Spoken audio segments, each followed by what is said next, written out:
I'm Gabriel Morency for Sports Interaction. One of the many complaints that I hear from old school sport fans is that today's athlete doesn't really care about winning championships. They care about their personal contracts. They care about selling shoes.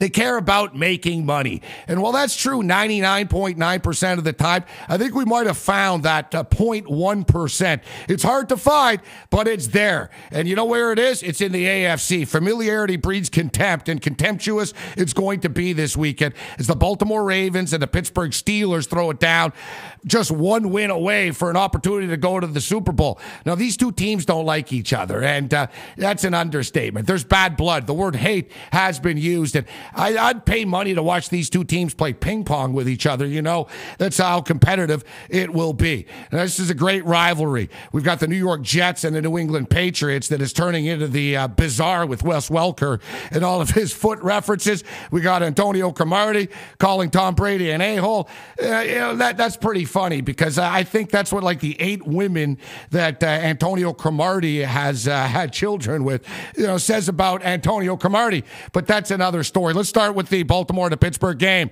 Now, these two teams are mirror images of each other. This is a throwdown, man. This is Ali Frazier. This is great stuff. Joe Flacco can become the winningest road quarterback in NFL history with his 5th win if he gets it done. And I tell you what, I think the Baltimore Ravens are the better football team. I think the Baltimore Ravens will be able to throw the football on a suspect Pittsburgh Steelers secondary. The question is, can the Baltimore Ravens slow down Ben Roethlisberger? Ben Roethlisberger has owned the Baltimore Ravens. Ben Roethlisberger has owned Joe Flacco. Now, whatever happens, this game is going to be close, and that's why I think teasers will come into play. Last weekend, we told you that we like the under in all 4 wildcard games, and we were right 3 out of 4 times. Now, this weekend, I like the unders as well, and there's a great prop posted by Sports Interaction in the NFL props section in which it's a total points scored in the weekend, the old school grand salami. I think it goes under 161.5 at plus 140. I think there's some great value there. I think it's going to be a low-scoring weekend once again. I think that Baltimore and Pittsburgh is a classic tease situation. Tease it to the under and take either Baltimore or Pittsburgh. Hey, listen, the last 6 times these two teams played, it was decided by 3 points or less. The other time it was because of a late touchdown by Troy Polamalu. Now, as long as Joe Flacco can stay away from Troy Polamalu, I think the Baltimore Ravens will be fine. I think they find a way to win this football game. The question is, what kind of physical shape are they going to be in after this game? That's going to be a heavyweight throwdown. Now you've got the New York Jets and the New England Patriots. There's a lot of approaches that people have taken in which they try to slow down Tom Brady and the New England Patriots attack. Calling him an a-hole probably isn't the best route to take. You've got a cornerback.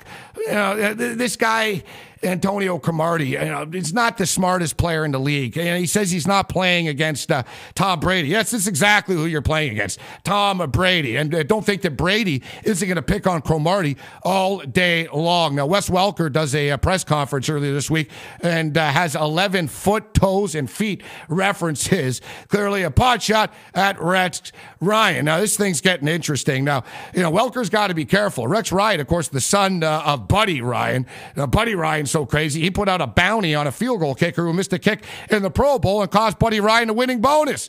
That's what the bounty was all about. So I have no doubt Welker's got to keep his head on a swivel because they're going to be looking to take his head off.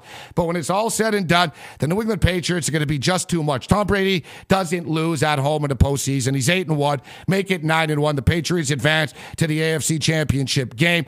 Although I'm not in a hurry to lay 8.5 points, but if I had to, and I'll put the New England Patriots in my pocket on some teasers, I would take the New England Patriots. Now, everyone's talking about the Seattle Seahawks. And if you guys remember last week, I told you I had a sneaking suspicion that Sammy Seahawk, I'm not going to try to say that again, that Sammy Seahawk and the Seahawks are going to show up in the 12th man, put the Seahawks over the top. Classic game, classic run by Marshawn Lynch, and Matt Hasselbeck played the game of his life.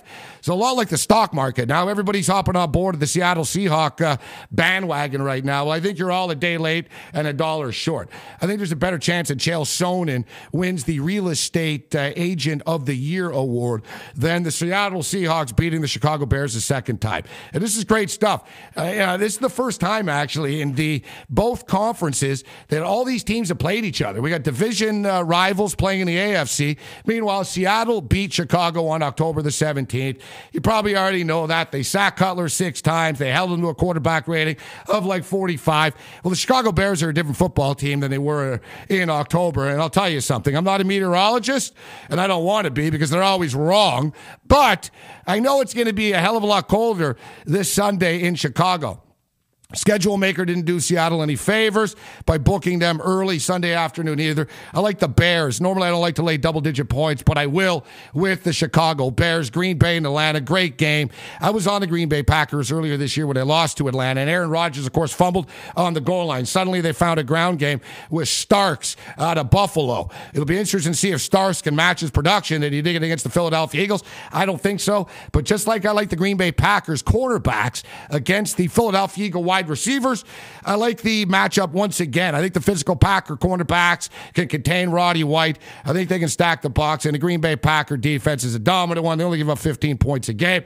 I'm liking the Green Bay Packers to get it done. Now, if you think the college football season is over, it's not. There's still 2 more All-Star games coming up, but we'll get to that down the road. And hey, we got the Arena Football League rapidly approaching as well. You think the Duke Blue Devils is going to be in a bad mood after losing for the first time against Florida State earlier this week? Interesting basketball game is Virginia is actually exceeding expectations this year. Cavaliers are going to be getting a ton of points, and normally you take a look at Duke in this spot, but they're going to be laying so many points. The Virginia Cavaliers might be worth a look. Now, speaking of the Cavaliers, how about LeBron James? He says karma's a bitch and God sees everything, and then the Miami Heat go and start losing, and he sprains his ankle. As one of my colleagues stated, that I'm not so sure that God is paying attention to what the Miami Heat and the Cleveland Cavaliers do, but evidently karma is a bitch, LeBron. What is it about this guy? I know he didn't go to college, but like, really, is he that dumb? Like, why doesn't he just shut up? You're a great basketball player. You can't take pot shots at Cleveland. You left them. You're the one. You no chip on your shoulder. You took your talents to South Beach, like Vince Young, looking forward to taking his talents somewhere. Vince Young's right there. Vince Young doesn't realize that you're not taking your talents anywhere. You were sent somewhere. You've been released. It's a little bit different, Vince, but hey, that's another story as well. Don't get me started. See, this is what I'm talking about. Today's athletes, baby, but that's what's so good about the NFL playoffs. It's all about the games. It's all about the ring. It's all about the trophy, and it's not all about the shoe. I'm Gabriel Morency for Sports Interaction. May the winners be yours.